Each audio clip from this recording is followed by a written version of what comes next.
My lovelies, I want to bring this tutorial to you a little differently than before. I'm going to be going over comments that I've seen in my mature skin videos that I want to address key things. So here we go.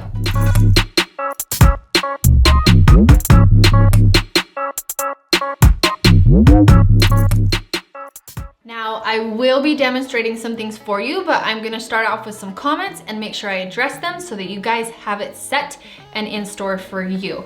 The first comment I want to address, it goes like this. I'm sorry, but I believe you intentionally misrepresented this tutorial. The blush you said is placed in the wrong place looks so natural and way less harsh than the other side. It also lifts the face as opposed to the other side. The blush is just too low and heavy. Your wrong side looks so much younger and more natural than the other side.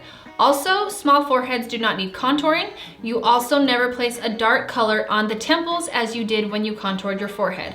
I agree with everything else that you said about concealer, powder, etc. Please watch your video to see what I'm talking about. She says, I'm not trolling, I'm not being witchy. I think you're fabulous.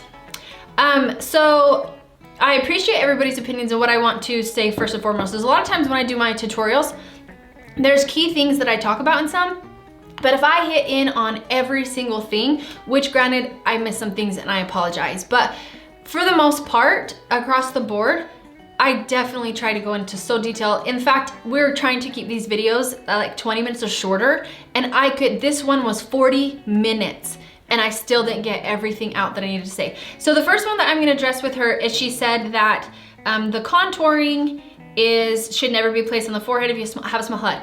I 100% agree, 100%. When I do my videos, I do it based on my own head, but if you have a smaller head or a larger forehead or a hairline that comes in a little closer in here, that's all gonna change. And I love for you guys to reach out to me and tell me your face shape and kind of what you have going on, and then I'm able to address it for you specifically. But the forehead all depends on the hairline. So I have a widow's peak and then it comes up. So when I apply my contour, I'm going to be applying it up inside of here and then come on down, okay? And then just depending on how that goes, depends on how much it goes. As far as contour goes, we're shadowing the face. So if you have somebody that has a really little forehead, there's definitely places that we're going to want to address. Again, it just comes down to the head. So if they have a teeny tiny forehead, but they're wider here, then we are gonna try and slim this out. Now, when she said you never should place contour on the temples, you will never see me take my contour and take a thick amount of my contour and come onto a temple like that.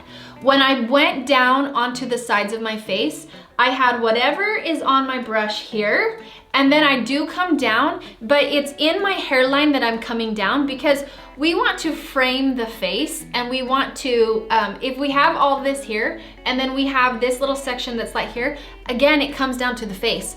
But when I come down here, this coloring is a very minute amount on my brush. See my brush? Do you see how on this brush, you can't tell that there's like product all over that brush. You just can't tell.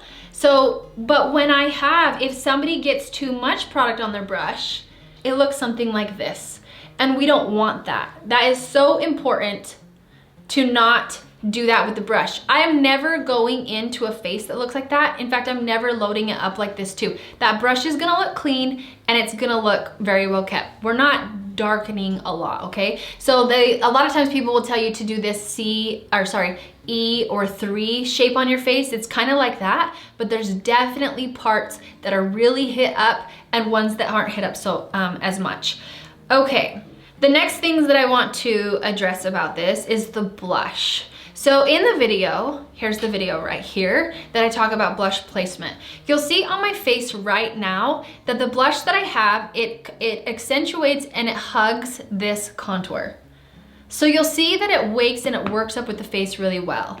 What I was talking about was, and I went and found some of the most famous mature skin women that I could find. You're gonna see pictures that are from Dominique. You're gonna see pictures of Jane Fonda, the Golden Girls. You're gonna see pictures of Meryl Streep. But if you see all these pictures, they all do not put their blush super high. I'm talking up here. Okay, anytime that someone comes in with blush right here, and you'll notice that my blush is not right there, my blush is down here. Anytime you come in with blush right here, it happens a lot when people use a powdered blush. I'm gonna do an example with a darker blush. If you'll see that they put it here, and they don't really use contour, they don't use any of that, so they're not taking dimension and just helping their skin out in that way. But you'll see that when they have that blush on and it's hitting right here, it actually closes off the dimension in your face, creating it to look flatter, because you're taking and you're putting all that color on this point right here, and the face looks flat. You'll see in the Golden Girls picture that Betty White does not, she has it where her cheekbones and her blush is down lower, and then you'll see that Blanche has it up higher and her face looks flatter. So we're really trying to pull in it down to hug that cheekbone, make the apples of our cheek look bomb and not the others. So I'm gonna show you an example of that. Let me wash this off. Let me adjust my makeup really quickly. Okay, so we have this side where it's just the skin, everything's flat. And then if I'm going to go in with a darker color, and a lot of people apply their blush right here, okay? If you apply the blush right there, it actually, I got too much. It closes off your face. So the whole point of highlight and contour is to make it so that you are accentuating in key places to draw attention to your beautiful eyes. When we take a color and we close that off,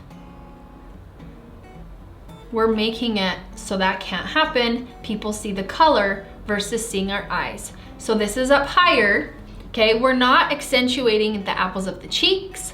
We're not accentuating anything. That color is hitting there and it's not helping the eyes to look more full or not. This gives it a very beautiful raised look. I'm sorry if you don't agree with me, because I do think that everybody has a personal preference. But I'm telling you that when you go in and you have blush coming in at too strong of an angle down like this, it takes away from this hug that we're trying to create. Especially the older we get, we're losing that dimension in our face. Our skin's getting thinner. We're really trying hard to correct something. So whenever I have it like this, no bueno, okay? All right, the next thing that I want to address, this one's my favorite. When people say that my camera is too far away. So if you start watching my tutorials, it will be far away. If you fully watch my tutorials, we have them zoomed in close. Are you close? Are you close? Can you come in? I don't want you to be closer than this. Like, I really don't. If you come in closer, it's gonna look a little wonky. So I don't bring it all the way in, just because maybe if I was doing like right smack, I'm trying to get right on there.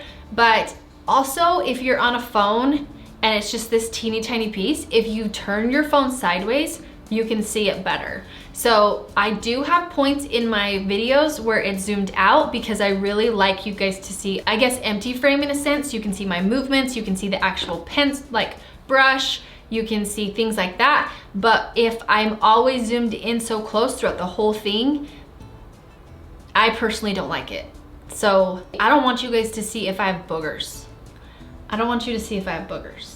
So I try and keep it at a little bit of a distance, but turn your phone sideways if that helps you out. Or if you have some type of laptop, computer, iPad, something like that, you can see it bigger, and then that helps you out even more. Okay, the next comment. First things first, you have to hydrate your jawline and down your neck. What you did not do in this video, and that is very important for mature skin. You're right, you're straight up right.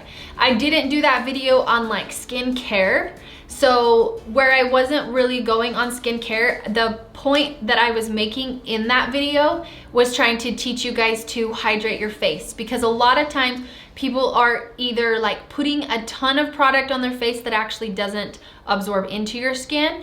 But when we have more mature skin, like through menopause or anything like that, the hydration helps you to get this glow. So I don't have any illuminator, any highlighter, anything like that on my skin, but I have this natural glow. And part of that comes in with hydration, part of that comes in with taking care of your skin, but that will be for another video. One thing that I wanna have you cue into as well, that the neck does get missed by a lot of people. A lot of times at night they think of just washing their face and they don't do their neck, but that wasn't part of this video. And so I guess I need to be more clear in the future of make sure you get your neck too, and saying that in a line. And I'm sorry that I didn't, but you definitely do want to take care of your neck and here, because these are areas that the sun hits a lot, and you do want to be getting sunscreen on these areas as well. Otherwise you start getting the freckle, the loss of pigmentation, and all that jazz too.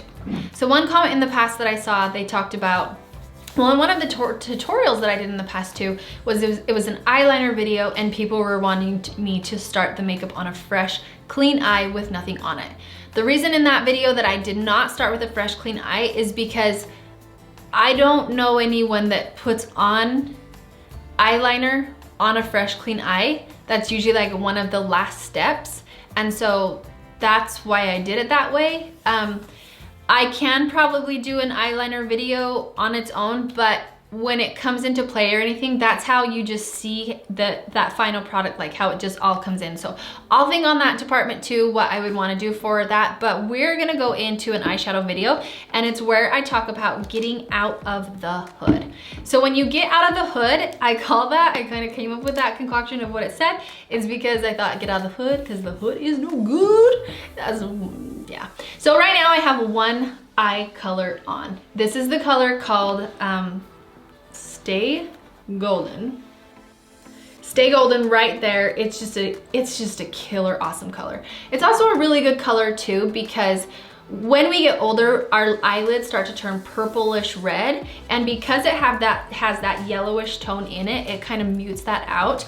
But I will say that instead of using just a nude, translucent, clear eye primer, I use one that has some color in it. This one is from MAC. It is the Soft Ochre color, and I use one with color to kind of take away that. But if you're not someone that wants to do that and you just want to use a clear, like see-through eye primer, you can do like Urban Decay's anti-aging eye primer. That's awesome too. So I'm gonna go in with this eyes. Stay Golden is a great one to start with. And I'm just gonna show you guys what I mean with getting out of the hood.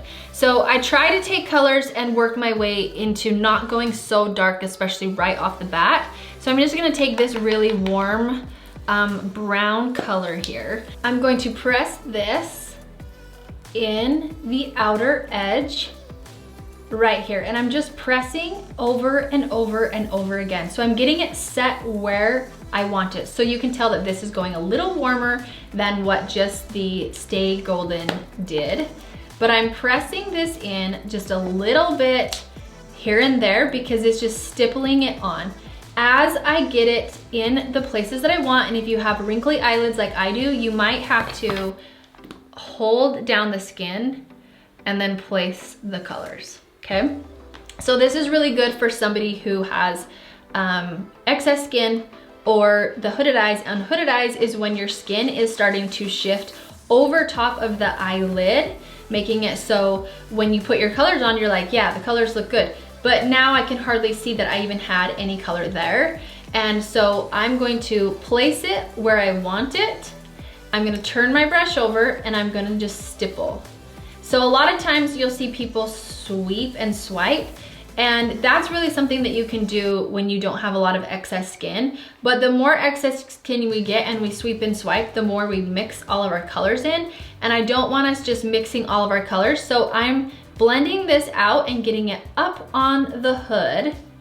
And it's fading into the skin ever so softly. You don't want to have any harsh lines when you fade onto that skin. So something like this, I'll show you on the other eye, where it's just this harsh line, like this. We don't want to have any harsh lines like that. We just want it to fade out nicely. So more blended out eye here and more of a harsh look there. All I would need to do then is take this brush and stipple, stipple, stipple, but I'm getting out of the hood. The other reason why it's so important to get out of that hood is because a lot of times when we do our eyes, we're raising our eyebrows, and then when we go down, we're not out of the hood anymore. So try and focus on keeping the brows down as you do your eyes.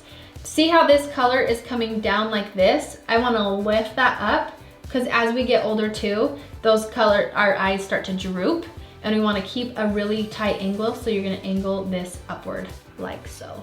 Okay, I'm gonna go in and add one more color just to show you guys that final effect. If you wanna go in a little bit darker than this, you can end it like this and be done. The easier, the better. But we do wanna be able to see that color. That's gonna help camouflage that excess skin, that skin that hangs over. We always think if we leave it light like this, but that actually makes it stand out more. So we want to get that color out on the brow bone to camouflage it. If you wanna finish off that eye, so you have that nice tight angle, so it's not drooping down, I just took a darker brown color, I kept the angle that I want, and I make sure I place this one at that angle, and then blend. So I'm just gonna stipple, stipple, so it naturally blends itself out. And then I have to be careful for my wrinkles, so I have to pull that skin, just like so. Check the wrinkles, just like so. And if I don't get this perfect in the end, I'm sorry, I'm not trying to be too perfect here, but you get the gist of what we're doing. So making sure that you get it in those wrinkles, making sure that you don't end it too blunt, that it's fanned out really well. Don't go all the way to the brow, leave that room, and keep those angles nice and tight up instead of drooping down. So there are some key tips and tricks with having mature skin. I hope that this kind of cleared the air with some things. I just really want you guys to focus. Fresh skin is good skin, okay? Blush that accentuates those cheekbones instead of cutting off the face is key, okay? Those are huge. Eyeliner too, we'll cover eyeliner in another video of not making things too harsh, but we also want to complement it. As the older we get, the thicker our waterline gets and the more pink purple tones that it gets. And so we want to accentuate that the very best we can without cutting the eye and making it look tiny and closed off. We want to finish it out nicely, so that will come in another tutorial. I hope you guys love this tutorial. I hope you learned some new tips and tricks with it. Keep the comments coming, I love them. It helps me to do a better job. I just want to make sure I clarify some things to you guys throughout this, because it is hard remembering all the things as we make these videos too. You guys are awesome. I adore you. Make sure you like and subscribe this page, like the videos, subscribe to the page. You can even turn on the notification buttons as well. But you can also find me on Facebook at Fit Mission Makeup with Jocelyn McClellan, and then Instagram, Jocelyn.McClellan over there. I go over tutorials all the time. Every Tuesday and Thursday, I'm on Facebook. Tuesday is makeup, Thursday is hair, and then I'm splashed all out throughout Instagram. Thanks you guys so much. Have a great day. We'll see you. Bye.